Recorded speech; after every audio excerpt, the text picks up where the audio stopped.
Okay, so we gotta set the record straight because I've seen like 3 YouTube prediction videos on UFC Fight Night 254, and they are trash, frankly. MMA Joey, MMA Guru, Bedtime MMA, they all had the same reaction when they read the first fight on the card, which is Eunice Duben versus Carly Judas.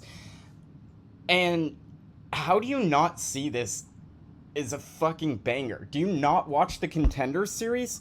This is your whole job. Did you not watch the fucking Contenders series? Because Carly Judas had a fight of the year contender against Ernesti Karakate. And if Irene Aldana and Carol Rosa hadn't gone to the absolute Shadowland in the last closing seconds of the year, that would have been the women's fight of the year. It was a fucking war. It was bloody. It was beautiful. I watched it like 3 times. Why the fuck are you sighing when you read this fight?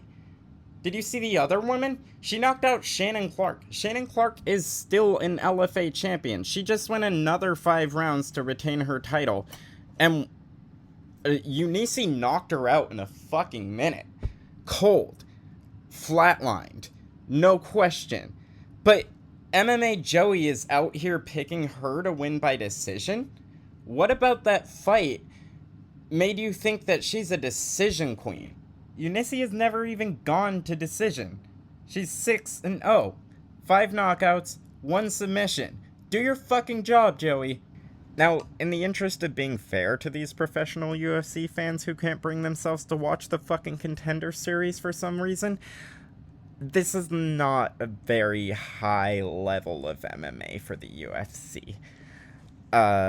Eunice is 6-0, but 5 of those women didn't really have a notable record. Carly Judas is 3-2, which is an abysmal looking record, although I do want to point out a judge gave her the nod on both of her losses. She represented herself well in those fights. I had her winning the second fight. Her and Ernesti, I don't even want to call that. It was just such a good fight. I don't care who won it. Should have been a draw, just so they could both get their hand raised. In fact, I think there should be more draws in the UFC. I've always thought there should be 2 judges, and that way there's none of this, like, split decision, one person goes home feeling like a loser, even though one of the judges argued that they won, so we'll never really know. Just make there be 2 judges. That way you either win it, or it's a draw. And you should have fought harder and made sure that you won that fight, you know? But that's not how the sport works, and so it kind of puts her in this space, like this Angela Hill, Andrea Lee zone, where they're not getting beaten, but they're taking losses. So I get that this isn't a high level of MMA, but as much shit as you want to talk about a 3-2 record, Natalia Silva was 6-5 before she went on a 12-fight tear, and now she's fighting the former champion on a pay-per-view in a #1 contenders match. You gotta give them their chance. And that's why they're at the bottom of the fucking card. Exactly where they're supposed to be. Nothing has been done wrong here. The bottom of UFC cards is for green fighters, debuting fighters, and fighters trying to hold on to their contracts. So what are you mad about? No, I agree, it's not the best card, but it's not the best card because the main event feels like a co-main event.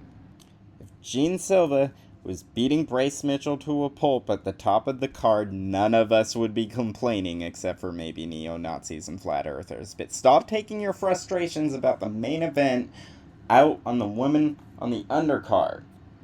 Except for Priscilla Cachoeira. If you want to hate on Priscilla Cachoeira, you go ahead. Not a fan. I did.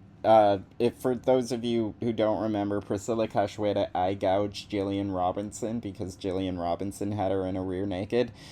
I just haven't had a lot of respect for her as a fighter since then. And I'm excited to see Josie Ann knock her out tomorrow. Okay, since nobody broke this down to my standards, I'm gonna give you my prediction, which is that Carly Judas is probably going to get this done by decision. That is the smart take on it. But I could also very much see her getting a TKO in the 3rd round. She comes really, really hard in the 3rd round. She's got a gas tank, man. I think they were talking on the Contender series about how she had just come out of a cardio kickboxing class. Um, and as silly as that is, I do think that really aided her. I think she focused a lot on her cardio, and that gives her this extra lung in the third round that most people just don't have. So if we get to that third round, I can really see her weaponizing that cardio against this green fighter in Eunice, who again has never been to a decision. Now, as dangerous as Carly Judas is going to be in the third, Eunice is going to be in the first. She's got this new fighter energy where I believe on the Contender series they were talking about how she hasn't had like a real MMA gym and she's just had like a hard life and maybe some boxing training.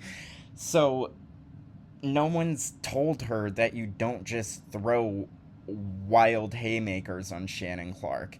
And the fact that no one's told her that makes her really, really dangerous. But ultimately, I think I've got Carly Judas with that third round TKO. I think she's going to put a lot of pressure on Eunice, and Eunice is going to get really frustrated. She's going to throw a lot of crazy shots. She's going to gas her arms out by midway through the second round.